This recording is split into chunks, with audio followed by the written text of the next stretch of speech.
फिलोबाड़ी बरहलंग संपर्क मार्ग की हालत बदतर। हल्की बारिश से ही सड़क बना तालाब।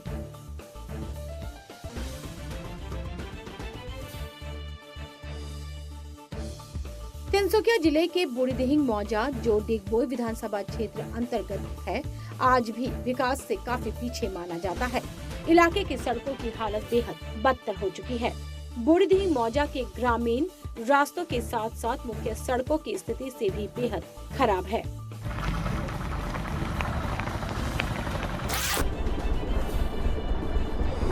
खासकर फिलोबाड़ी बरहलंग संपर्क मार्ग की हालत सबसे ज्यादा खराब बताई जा रही है। करीब 9 किलोमीटर लंबी सड़क पर 200 से अधिक गड्ढे हैं, जो अब तालाब जैसे नजर आते हैं। पिछले कई वर्षों से इलाकों के लोग इसी जर्जर सड़क से आवाजाही करने के लिए मजबूर है। इस बदहाल सड़क के निर्माण की मांग को लेकर करीब 6 महीने पहले स्थानीय संगठनों और स्कूल के छात्र छात्राओं ने 2 बार सड़क जाम कर विरोध प्रदर्शन भी किया था। छात्रों के आंदोलन के बाद क्षेत्र के विधायक सुरेंद्र फुकन ने सभाओं और मीडिया के सामने इस 9 किलोमीटर सड़क के निर्माण के लिए टेंडर जारी होने की बात कही थी, लेकिन 6 महीने बीत जाने के बावजूद सड़क निर्माण का काम शुरू नहीं हुआ। हालत ऐसे है कि फागुन की पहली ही बारिश से यह सड़क पूरी तरह तालाब में तब्दील हो चुकी है। अब स्थानीय आंसू और सोनवाल कछारी छात्र संस्था ने प्रशासन से जल्द इस जर्जर सड़क के पुनर्निर्माण की मांग की है।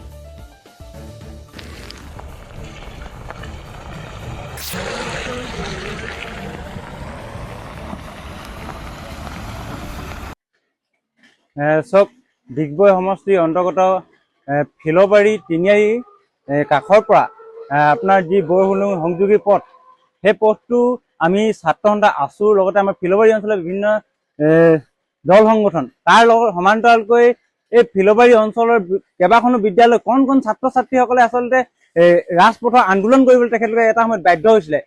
এই আন্দোলনক তেখেতে যিজন বিধায়ক আমাৰ বৰ্তমানৰ বিধায়ক সুৰেন ফুকন, তেখেতে এই আন্দোলনক দেখি এটা কথাই কৈছিলে যে এই সৰু সৰু ল'ৰা ছোৱালীখিনিক আন ছাত্ৰ সংগঠনৰ ল'ৰাসকলে উচতাইছে, আন্দোলন কৰিবলৈ বিধায়কৰ বিৰুদ্ধে গৈছে। কিন্তু এতিয়া আপোনালোকে যদি এই বাৰিষা, আমি খৰালি ছিজনৰ পৰা আকৌ বাৰিষা ছিজন পালোহি, সেই সময়ত আমি কিন্তু আন্দোলন কৰিছো যে ৰাস্তাটো সময়ত আপোনালোকে খৰালি সময়তে বনাওক, কিন্তু আপোনালোকে লক্ষ্য কৰিলে দেখিব যে এই পথটো আচলতে কেনেকুৱা ধৰণে জৰাজীৰ্ণ অৱস্থা।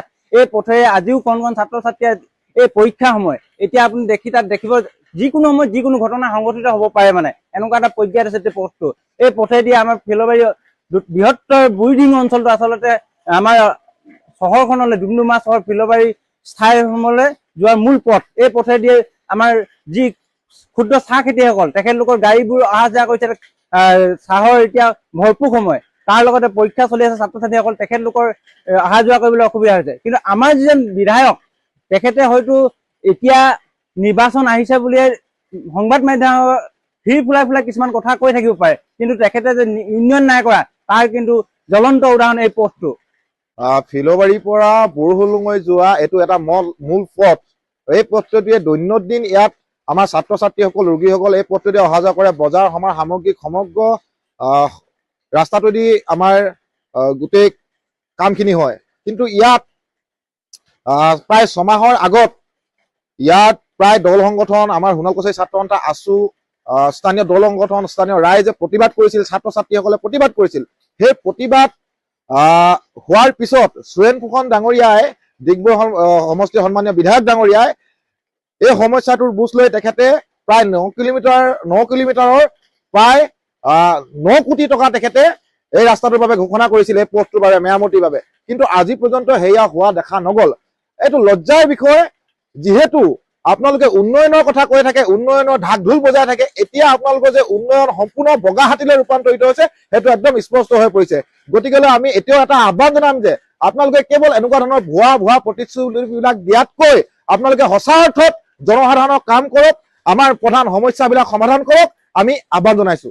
डुमडुमा से समीरन बोरा के साथ news desk report, breaking first समाचार।